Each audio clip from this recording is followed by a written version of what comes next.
ময়দানে আল্লাহ রাব্বুল আলামিন যদি জান্নাতি ব্যক্তিদেরকে ডাক দিয়ে বলেন জান্নাতে যাও, আল্লাহ রাব্বুল আলামিন এই কথা বলে ডাক দিবে না, ও কোথায় আওয়ামী লীগের লোকেরা জান্নাতের মধ্যে যাও, কোথায় বিএনপির লোকেরা তোমরা এই জান্নাতের মধ্যে যাও, কোথায় তোমরা হেফাজতের লোকেরা এই জান্নাতের মধ্যে যাও, কোথায় জাসদের লোকেরা এই জান্নাতের মধ্যে যাও।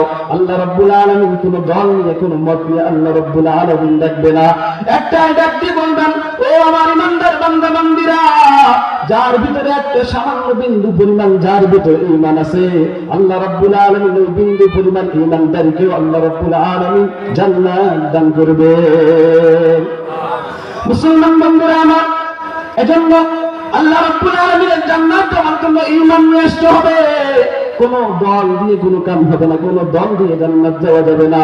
জান্নাত যদি যেতেই হয় ঈমান নিয়ে আসে, ঈমান অনুযায়ী আমল করে আল্লাহ রাব্বুল আলামিন জান্নাত দিবে।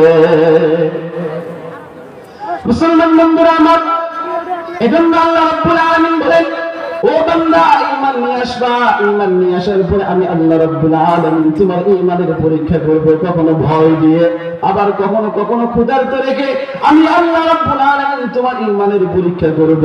আবার কখনো কখনো বান্দা তুমি যে এই সমস্ত ফসলগুলো জমিনের মধ্যে ফেলাও, এই সমস্ত ফসলের মধ্যে আমি আল্লাহ রাব্বুল আলামিন কমাই দিয়ে, কখনো বালা মুসিবত দিয়ে তোমার ঈমানের পরীক্ষা করব।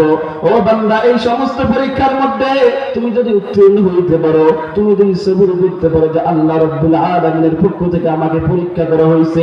আল্লাহ রাব্বুল আলামিন বলেন, আল্লাযীনা ইযা আসাবাতহুম মুসিবা ক্বালু ইন্না লিল্লাহি